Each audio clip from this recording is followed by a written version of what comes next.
Hai, kenalin aku Debbie Harika Pratiwi.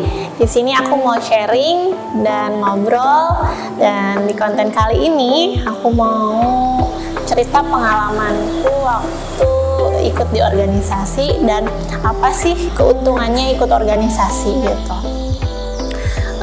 Sebelumnya aku mau cerita dulu pengalamanku waktu ikutan beberapa organisasi. Pertama, aku ikutan organisasi OSIS di SMA aku, dan aku menjabat sebagai sekretaris di sana. Terus aku juga ikutan di forum kreasi siswa. Di sana aku ikut juga di dalam organisasinya dan aku menjabat sebagai wakil ketua FKS, forum kreasi siswa. Selanjutnya aku juga pernah ikutan organisasi di forum OSIS Kuningan. Nah, bedanya dengan OSIS di sekolahku dengan forum OSIS Kuningan ini atau FOK ini, jadi kalau OSIS Kuningan ini kan terdiri dari beberapa sekolah, perwakilan beberapa OSIS sekolah yang ada di Kabupaten Kuningan. Di sana aku juga sebagai sekretaris lagi. Terus aku juga ikutan Foraku, Forum Anak Kabupaten Kuningan. Kalau ini sih lebih ke forum yang menyuarakan hak-hak anak gitu. Tapi aku ya kalau yang tadi kan forum OSIS kan lebih ke internal sekolah ya, atau lebih ke yang formal gitu. Kalau Foraku ini eksternal dan informal gitu. Selanjutnya aku kalau di kuliah aku ikutan himpunan mahasiswa HIMA, himpunan mahasiswa di jurusanku. Aku kuliah di Poltekkes Bandung, jurusan analis kesehatan. Aku digabung di forum mahasiswa ini, bukan forum mahasiswa, himpunan mahasiswa ini sebagai di bidang humas sosial politik gitu.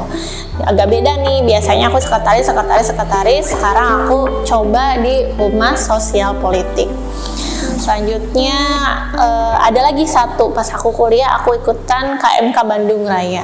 Kalau KMK Bandung Raya ini singkatan dari Keluarga Mahasiswa Kuningan Bandung Raya gitu. Jadi komunitas atau organisasi yang menghimpun mahasiswa-mahasiswa Kuningan, asal Kuningan yang kita berkuliah di Bandung gitu.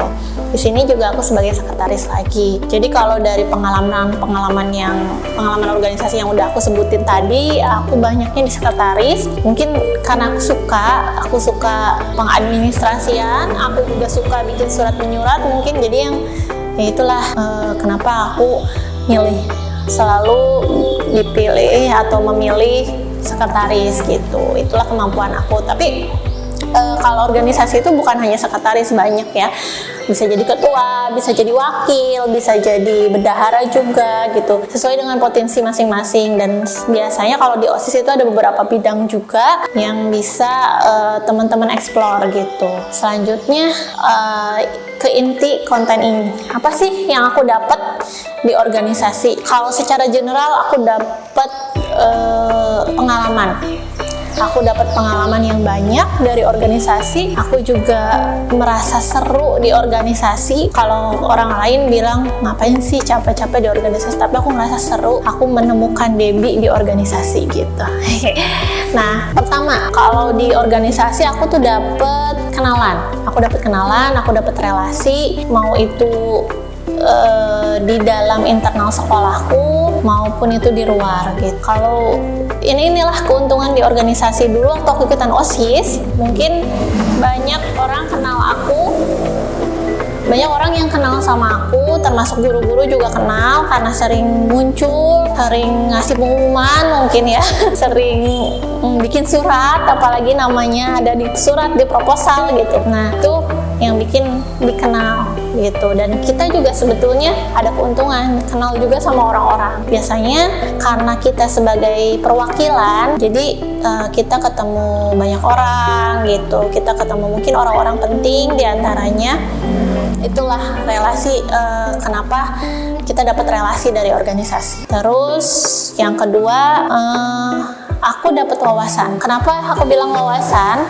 karena nggak semua pelajaran atau mata kuliah atau mata pelajaran yang kita dapat di kelas itu bisa mengcover kehidupan kita. Rata-rata di kehidupan pekerjaan atau di kehidupan luar sekolah itu yang aku dapetin justru dari organisasi gitu. Terus kalau untuk contohnya lagi nih yang spesifik, sebagai aku sebagai sekretaris, aku dapat wawasan tentang cara membuat surat, cara bikin apa ya, atau disebutnya lah tata naskah gitu. Dan itu tuh sampai sekarang masih kepake walaupun aku udah kerja, karena kan tetap aja ya di tempat kerja kita pasti bikin surat, pasti bikin dokumen-dokumen gitu, administrasi. Nah, itu di situ aku punya modal dari organisasi gitu.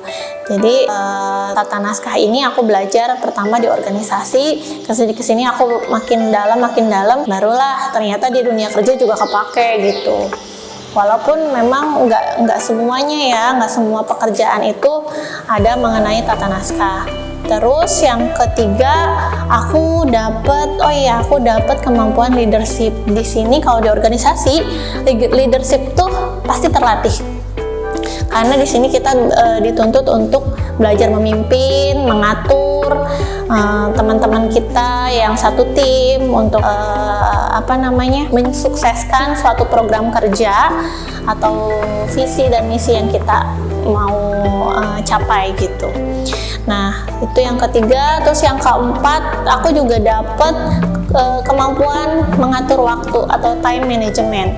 Dan itu penting banget di dunia kerja, apalagi sekarang aku udah kerja, dimana aku harus kerja juga, aku harus jadi ibu juga, aku harus jadi istri juga. Nah, karena aku terbiasa untuk mengatur waktu aku sekolah yang berbarengan dengan organisasi, akhirnya ya aku terbiasa membuat skala prioritas, terus terbiasa mengatur atau curi start terlebih dahulu. Kalau memang misalkan hari ini aku mau ada acara ini, tapi berbarengan dengan acara yang lainnya, nah aku preparing dulu nih sebelumnya. Nah, itulah cara mengatur waktu aku. Selanjutnya aku juga dapat kemampuan sosial, kemampuan public speaking, terus kemampuan berinteraksi dengan teman-teman. Dan ya udah pasti ya, kalau organisasi kan nggak sendirian, pasti ada tim, ada internal maupun eksternal, di mana kita harus berinteraksi dan harus membangun komunikasi yang efektif supaya apa yang mau kita sampaikan tuh sampaikan gitu. Terus apalagi ya, tadi wawasan udah, komunikasi tadi aku udah bilang komunikasi belum ya? Kayaknya aku juga belajar komunikasi dari organisasi, karena di situ kita dituntut untuk berbicara depan orang, terus public speaking kita terlatih gitu. Dan memang yang namanya belajar public speaking itu nggak harus langsung bisa. Biasanya pas awal-awal kita bakalan grogi, nggak mau, takut, keringet dingin gitu. Sama yang aku alamin juga gitu. Pas aku harus ngomong di depan orang, aku harus mungkin sesekali mewakili ketua atau wakil gitu berbicara, tetap pengalaman itu tuh ada gitu. Jadi buat teman-teman yang takut ngomong di depan orang banyak, oke, itu hal yang wajar. Tarik nafas, tenangin, bismillah. Gitu deh. Mungkin itu sih pengalaman yang aku dapat dari organisasi.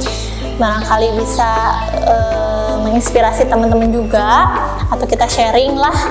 Barangkali apa yang teman-teman dapat di organisasi, boleh komen ya di video ini. Sekian dari aku, Debbie Erika Pratiwi, dan terus support aku lewat like video ini dan subscribe channelku. Sekian, bye-bye.